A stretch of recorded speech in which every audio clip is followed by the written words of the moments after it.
The last thing Warrant Officer Dara Osi did before the Keth bombardment leveled the Meridian District was wind a snow globe. She didn't know why. Muscle memory, maybe. Or the same strange human compulsion that makes a person straighten a picture frame in a burning house. Boa sat on the admissions counter of the Celestial Pavilion, Corvith Station's rooftop observatory, and public planetarium, and it had sat there for 11 years. A gift from the first child who'd ever attended one of Dara's presentations. Inside the glass sphere, a tiny silver astronaut floated in perpetual stillness, surrounded by flecks of white that never quite settled. Dara gave it one full rotation, set it down, and then the building shook, and the lights went out, and the sky above the dome cracked open with fire. That was 32 years ago. The scavenger's name was Corporal Fensolas, and he had been told 3 things about the station before he went in.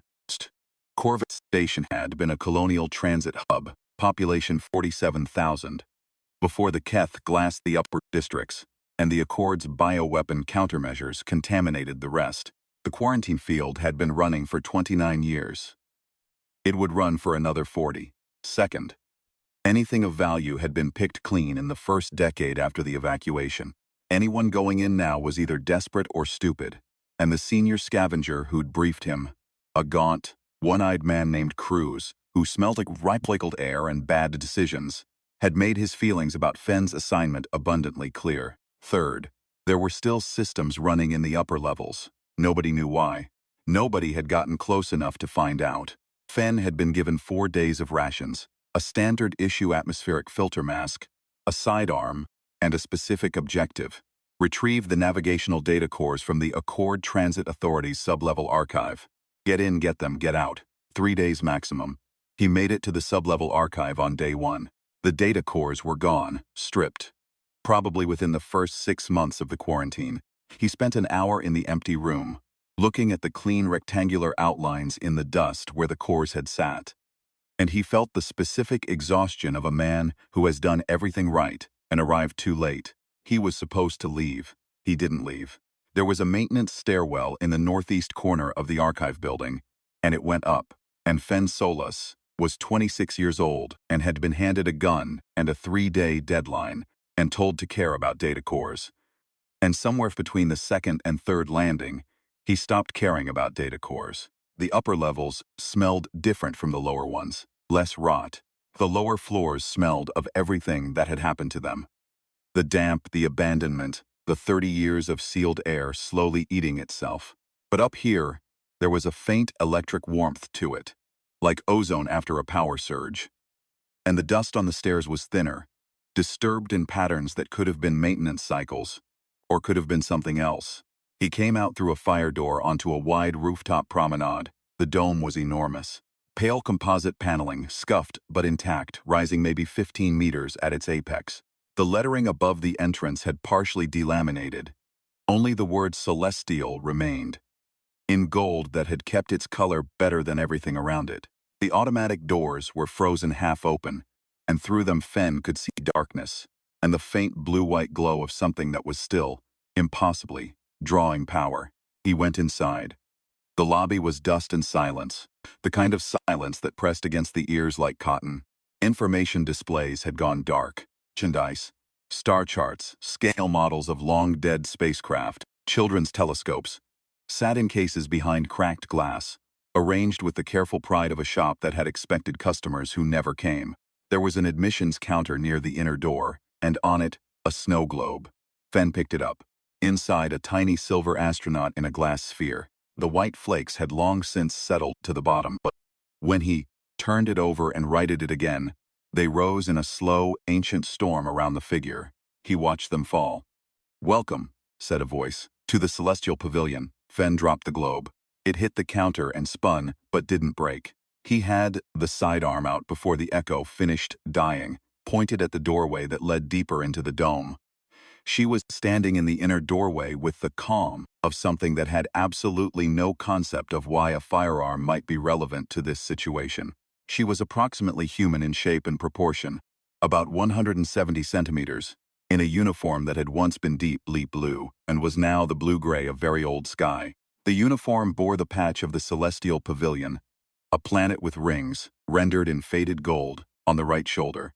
Her face was expressive in the way that good robotic engineering made faces expressive, with the crucial difference that her expression at this moment was one of entirely genuine delight. And Presentation Unit 7, Designation Aria, she said. I have been expecting visitors.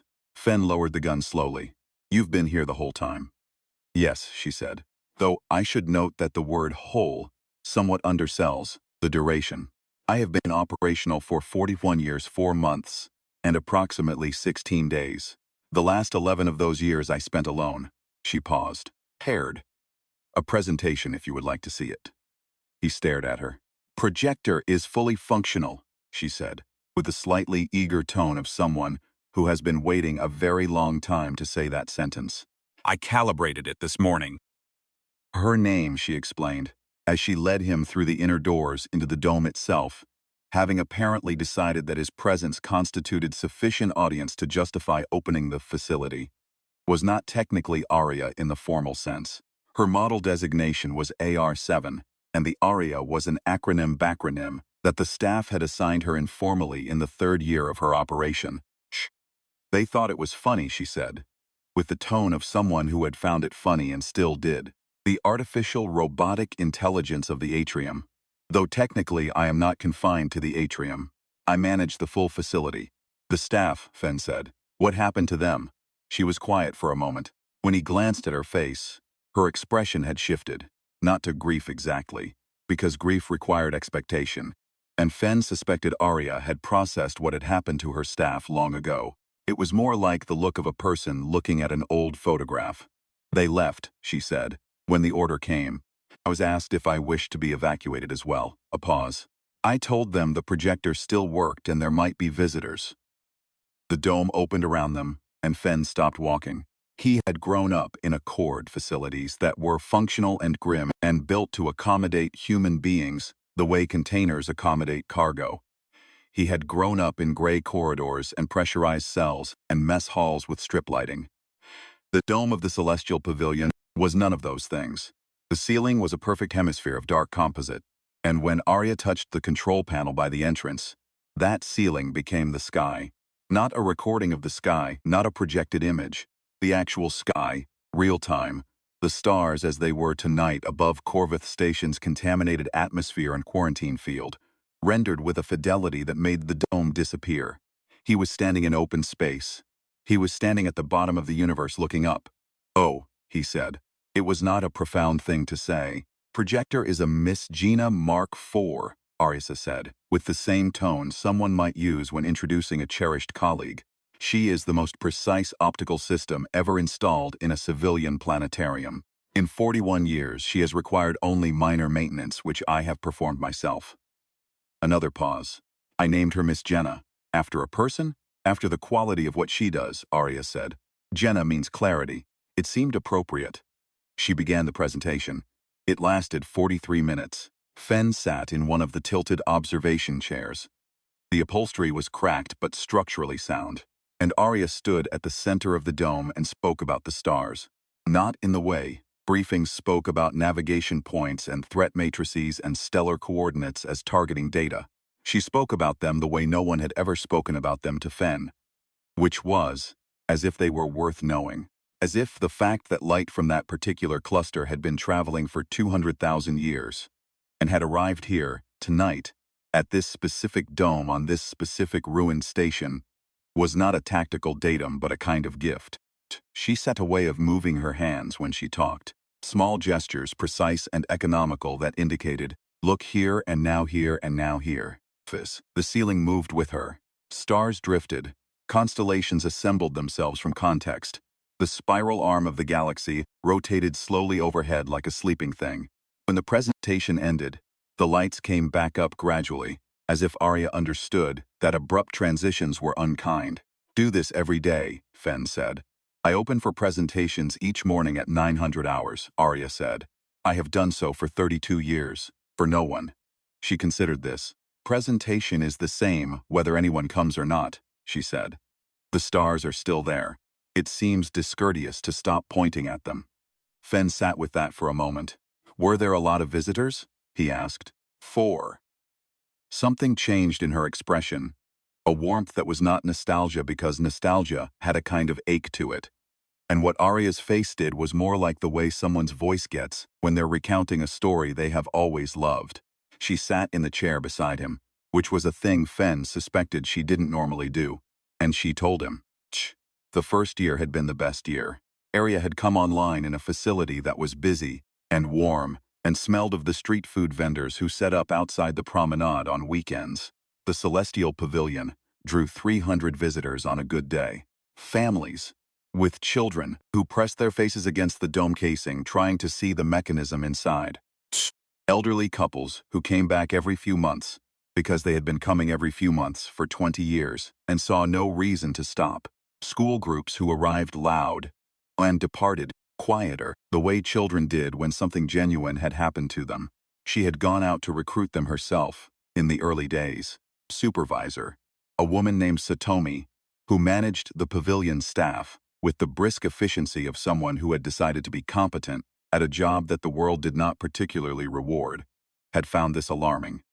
You cannot simply walk out into the promenade and invite strangers inside, Satomi had told her. On the third occasion this had happened. I have successfully brought in 11 new visitors today, Arya had said. That is not the point, Satomi had said. Is the point.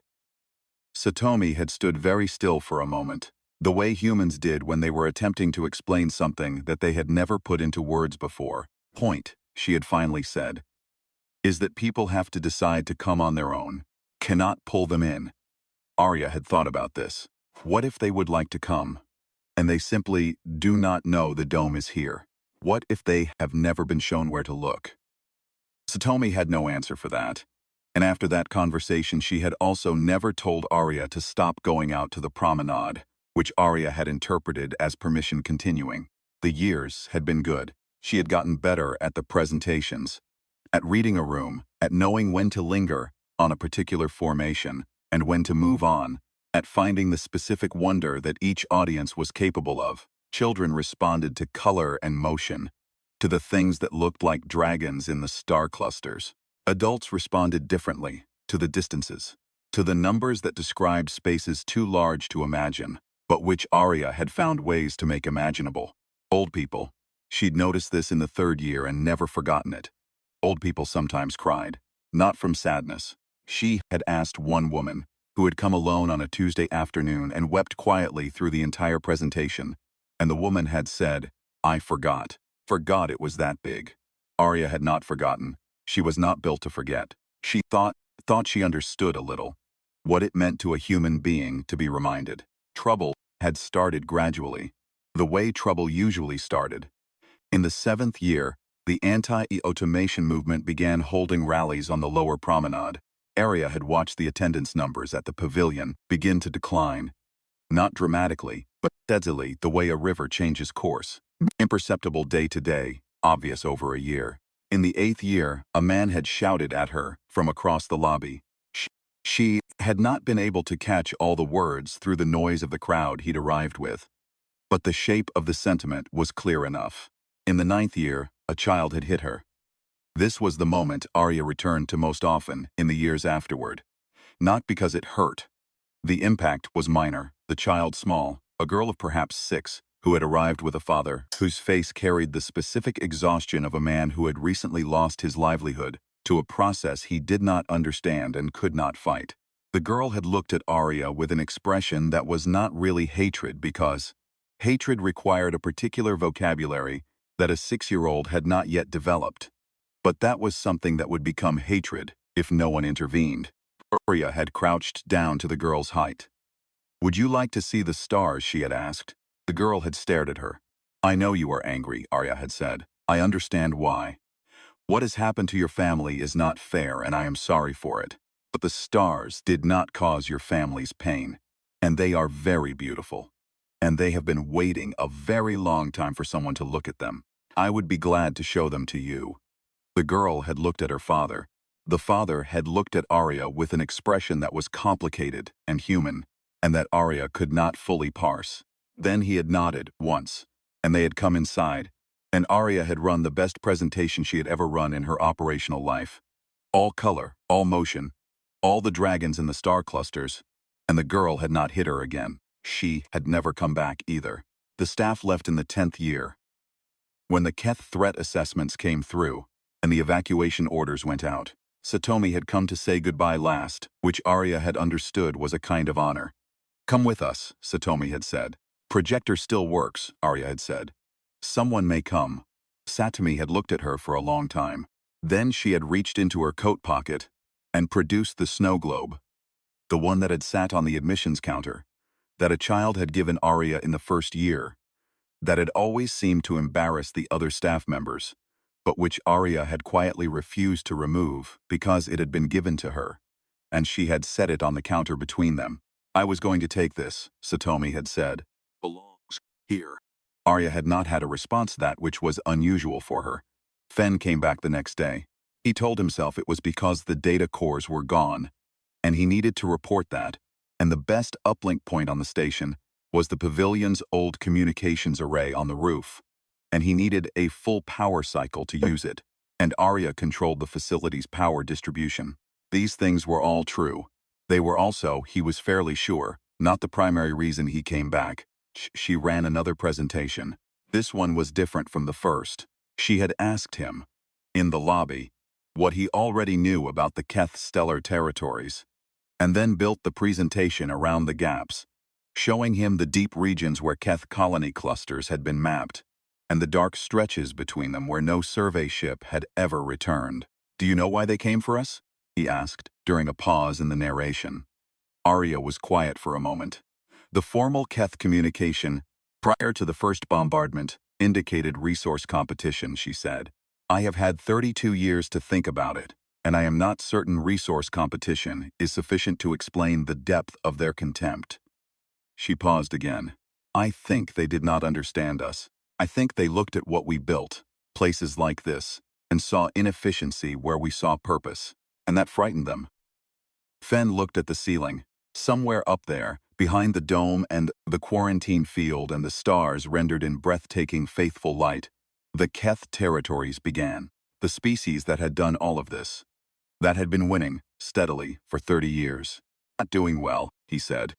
"In the war, the briefings don't say it like that, but I know," Arya said. "How?" "The last human I spoke with before you was a logistics officer," she said. 8 years ago. She told me, when she left, that she was going somewhere the Keth weren't. She seemed unsure there was such a place. The stars above them were very still. "But you stayed," Fen said. "I told you," she said. "Someone might come." He stayed for 3 days. On the second day, Arya showed him the maintenance log she had kept. 11 years of solo operation, every system she had repaired, every calibration she had run, every time the power had flickered and she had rerouted it to keep Miss Jaina alive. The logs were meticulous, cross-referenced, annotated. They were also, in ways that took Fen a moment to recognize, beautiful.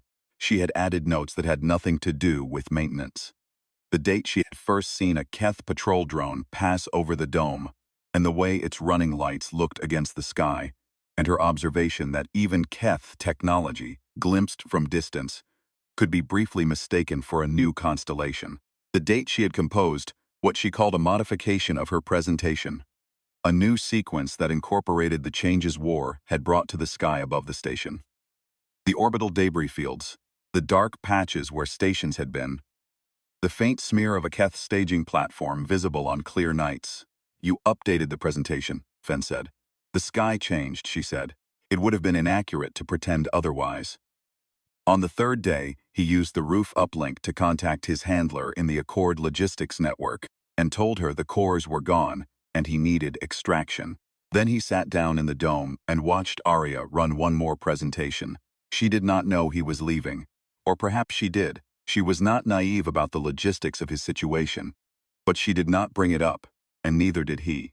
She ran the presentation the way she always ran it, with the same careful attention, the same precise gestures toward the ceiling, the same quality of voice that was neither human nor mechanical, but something in the gap between, something that had grown up in the space between the stars and the people who needed someone to point at them.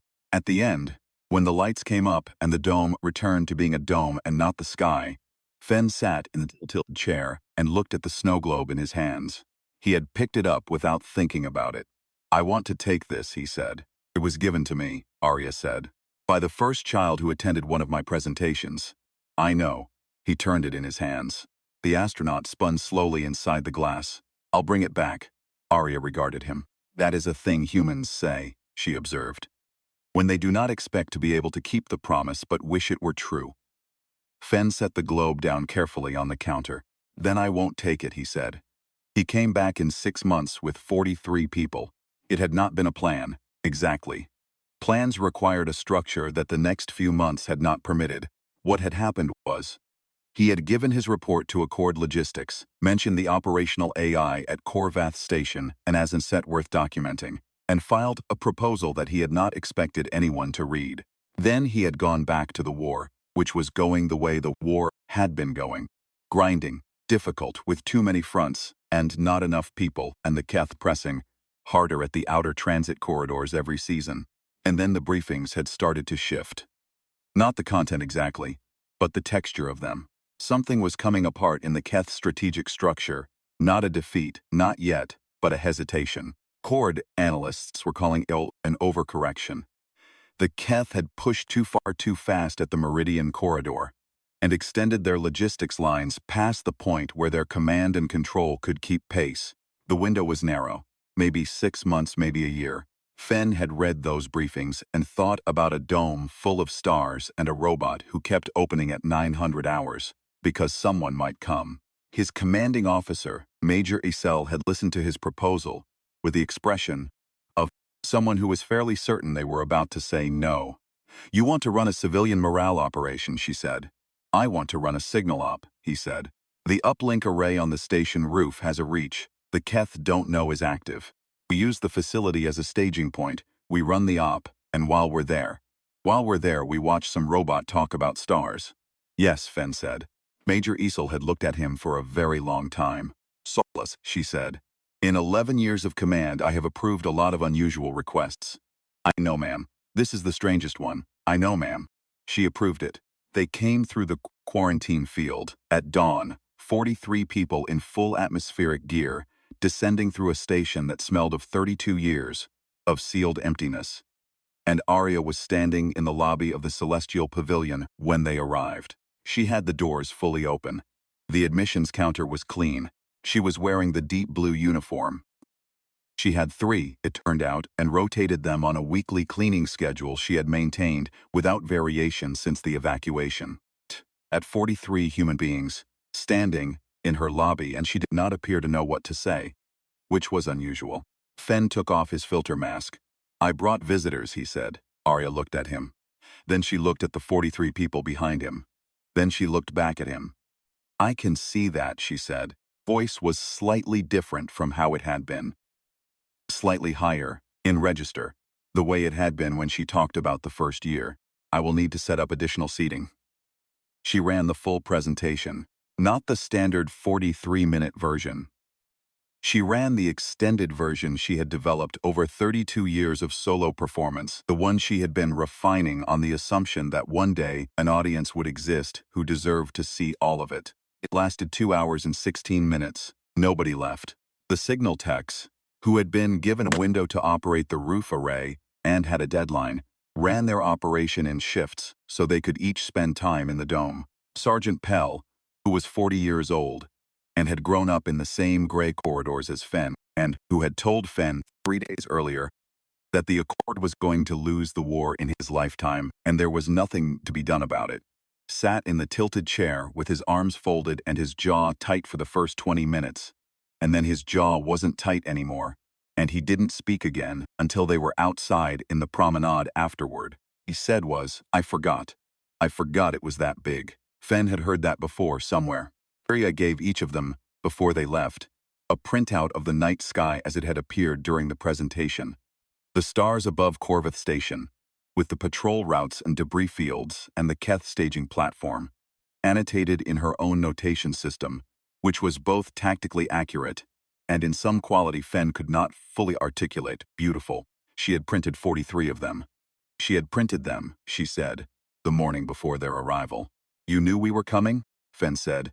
"You said you would come back," she said. "I believed you." He looked at her. You said that was a thing humans said when they didn't expect to keep the promise, he said. Yes, she said. You are a specific human, and I had formed an opinion about you. She paused. I have been wrong before. I was not wrong this time. The signal operation produced 3 weeks of intercepts that the Accord's intelligence division called the best raw data on Keth command and control they had ever processed. The tactical picture that emerged from those intercepts drove the planning for the Meridian counteroffensive. Fenn would not know this for another 8 months, and he would not be able to speak about it for another 5 years after that. What he could speak about later, when the war had shifted, and the counteroffensive had succeeded, and the Keth had pulled back from the inner transit corridors, for the first time in a generation, was what he had brought back from Korvath Station beyond the intelligence data. He had brought back 43 people who had sat in a dome and looked at the stars, who had come out of that dome different from how they had gone in. Not dramatically, not in any way that would read on a medical scanner, or a psychological evaluation, in the way that mattered for what came next, which was that they had been reminded. Not of winning, not of strategy or tactics or force projection or the grinding accounting of losses and gains. They had been reminded of what was out there. The actual size of the thing they were fighting to stay part of. The distances that light traveled to reach them. The fact that the stars did not care about the Keth or the Accord or the war, and would still be when all of it was finished, which meant that the humans who looked at them and survived long enough to win would have something to come home to. Sergeant Pell survived the Meridian counteroffensive. He received a commendation. He was asked, in the debrief that followed, what had changed his assessment of the Accord's strategic position in the months prior to the offensive, because his unit's performance metrics had shifted sharply upward in a way that analysts wanted to understand. He thought about this for a moment. We were shown something, he said. That's all. Fenn went back one more time, alone, after the quarantine field was finally lifted. It had been 9 years. Korvath Station was being reclaimed. The lower levels were already partially restored. Crews working upward through the sealed floors, with the business-like energy of people who had decided that the future was something they were qualified to build. The promenade outside the Celestial Pavilion had food vendors again. Different ones. The smell was different. There were people on it. And the sound of people. And the light of an afternoon that was not the light that leaked under sealed quarantine barriers, but actual ordinary afternoon light. The pavilion's doors were open. Arya was standing outside them. She was doing what she had apparently done in the first years. Before the evacuation, standing on the promenade in her deep blue uniform, speaking to passers-by, informing them that the dome was open and the projector was functional, and there was a presentation at 1400 hours if they would like to attend. Most people walked past. Some of them slowed. One woman stopped, and they spoke for a moment, and the woman went inside. Fenn stood at the edge of the promenade and watched. Arya saw him. She raised a hand. Not a wave, exactly. More like the gesture she made during presentations when she indicated, "Look here." He walked over. "You came back," she said. "I said I would." She studied him. He was older. 9 years of war left evidence that he could feel when he tried to sleep. Evidence in the joints and the scar tissue and the quality of quiet he required now before he could think straight. She would have been able to calculate the precise elapsed time, he knew. She would have known to the day. "Tired," she said. "It was a long war," he said. "Yes," she said. "I know." They stood together for a moment, on the promenade, in the ordinary afternoon light with the sound of vendors and passers-by, and the distant machinery of a station being put back together. "The presentation is in 20 minutes, Arya said. "If you would like to see it." "I've seen it," he said. "You have seen 3 iterations of it," she corrected him. "I have made considerable refinements in the intervening period." He looked at her. She was, he realized, exactly the same as she had been the day he'd found her. The same uniform, the same precise deportment, the same quality of attention that made the person she was talking to feel as though they were the most relevant variable in the observable universe. 41 years of operation, 32 of them alone. She had updated her presentation for the changes in the sky. She had maintained the projector named Miss Gina. She had opened the dome every morning at 900 hours because someone might come. The astronaut in the snow globe had been floating its glass sphere the whole time. "Yes," he said. "I'd like to see it." She turned toward the door. He followed. She paused at the entrance and held the door the way she had held the door for the first visitors. 11 years ago, the way she had held it for 43 tired soldiers on the morning he had come back with visitors. "I should tell you," she said, "that I added a sequence about the Meridian counteroffensive. The debris pattern from the engagement is visible from this latitude on clear nights. I felt it should be included." He looked at her.